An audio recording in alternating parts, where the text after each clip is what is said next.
রহিম।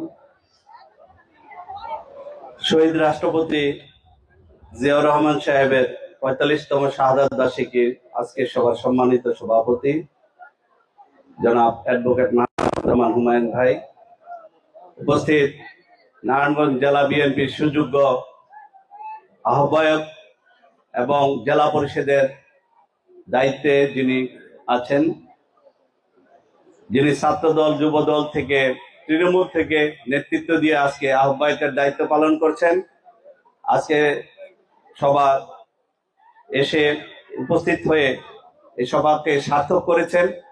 রূপগঞ্জ থানা বিএনপি অঙ্গ সংগঠনের পক্ষ থেকে ওনাকে ধন্যবাদ জানাই, আন্তরিক মোবারকবাদ জানাই মাহমুদ ভাইকে। উপস্থিত আছেন আমার নেতা, রূপগঞ্জের গণমানুষের নেতা, প্রাণপ্রিয় প্রধানমন্ত্রী, অত্যন্ত আস্থাভাজন, যিনি রূপগঞ্জকে আধুনিক রূপগঞ্জ গড়ার যে অঙ্গীকার করেছেন এবং বাস্তবায়ন করছেন, জনাব মুস্তাফিজুর রহমান দীপু ভাই। উপস্থিত আছেন নারায়ণগঞ্জ জেলা বিএনপি অঙ্গ সংগঠনের নেতৃবৃন্দ, থানার নেতৃবৃন্দ এবং সামনে উপবিষ্ট এক জিয়া লোকান্তরে লক্ষ জিয়া গড়ে গড়ে সব জিয়ার সৈনিকরা। আমার ব্যক্তিগত তরফ থেকে আপনাদের সকলকে ধন্যবাদ জানাই। এখানে যারা আছেন সব ৫ তারিখের আগের সৈনিক, প্রত্যেকের নামে মামলা হামলা হুলিয়া আছে। যারা ৫ তারিখের আগের সৈনিক তাদেরকে সশ্রদ্ধ সালাম এবং ব্যক্তিগত তরফ থেকে অভিনন্দন জানাই। ৫ তারিখের পরের সৈনিকদেরকে অভিনন্দন জানাই। বিএনপি অনেক বড় দল, এখানে সকলের জায়গা আছে, কিন্তু ৫ তারিখের আগে যারা আছে তাদের থাকতে হবে সামনের ভাগে। সর্বক্ষেত্রে তাদেরকে সমাধিকার না দিয়ে সামনে অধিকার দিতে হবে, কারণ তারা জিয়ার সৈনিক, তারা জিয়ার আদর্শের সৈনিক। বক্তব্য দিবেন সুযোগ্য আহ্বায়ক, নারায়ণগঞ্জ জেলার অত্যন্ত মিষ্টিভাষী বক্তা, তার বক্তব্য আমরা শুনবো। আমি শুধু সংক্ষিপ্ত আকারে দুই একটি কথা বলি।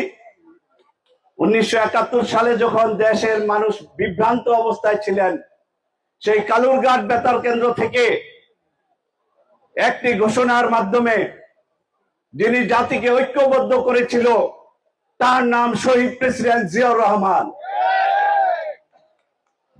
যিনি স্বাধীনতা যুদ্ধে সম্মুখে জেড ফোর্সের অধিনায়ক হিসেবে নেতৃত্ব দিয়ে বীর উত্তম খেতাব অর্জন করেছিলেন এবং পরবর্তীতে এদেশে বহুদলীয় গণতন্ত্রের প্রতিষ্ঠা করেছিলেন এবং দেশের যে স্বাধীনতা, সংবাদপত্রের স্বাধীনতা ছিল না, সেই সংবাদপত্রের স্বাধীনতা দিয়েছিলেন।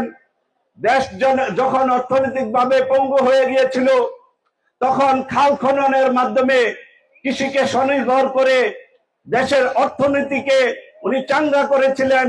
সেই শহীদ রাষ্ট্রপতি জিয়াউর রহমানের যে স্বপ্ন, সেই স্বপ্ন পূরণ করছেন আমাদের প্রাণপ্রিয় প্রধানমন্ত্রী জনাব তারেক রহমান সাহেব।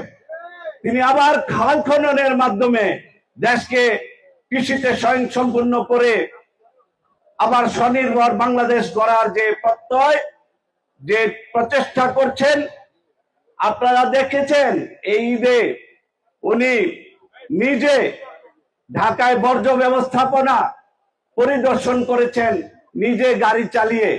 আপনারা জানেন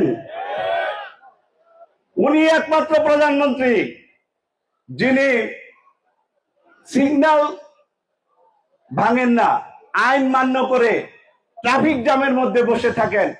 উনি যে দৃষ্টান্ত সৃষ্টি করছেন, বাংলাদেশ জাতীয়তাবাদী দলের প্রবক্তা যে শহীদ প্রেসিডেন্ট জিয়াউর রহমান যে স্বপ্ন দেখে গেছিলেন, সেই স্বপ্ন ওনার সুযোগ্য সন্তান বাংলাদেশকে স্বনির্ভর করার লক্ষ্যে পূরণ করছেন। এবং তারই বিশ্বস্ত হাতিয়ার আমাদের প্রাণপ্রিয় নেতা জনাব মুস্তাফিজুর রহমান রূপগঞ্জকে মাদক মুক্ত সন্ত্রাস মুক্ত, চাঁদাবাজ মুক্ত করার জন্য যে অক্লান্ত পরিশ্রম করছেন মোস্তাফিজুর রহমান দিবু ভাইয়ের নেতৃত্বে, ইনশাআল্লাহ রূপগঞ্জের আনাচে কানাচে কোনো রাস্তাঘাট, কোনো ভাঙা রাস্তাঘাট থাকবে না। সমস্ত শিক্ষা প্রতিষ্ঠানে উনি যেভাবে সশরীরে গিয়ে শিক্ষা প্রতিষ্ঠানের শিক্ষার মান উন্নয়নে কাজ করছেন, আপনারা শুনে খুশি হবেন। বাংলাদেশে একটি টিচার্স ট্রেনিং সেন্টার, যেখানে কম্পিউটার ট্রেনিং করানো হয়, আইসিটি ট্রেনিং সেন্টার, সেটা উনি রূপগঞ্জে নিয়ে এসেছেন। আগামী এক সপ্তাহের মধ্যে ইনশাল্লাহ সেটার কাজ শুরু হবে।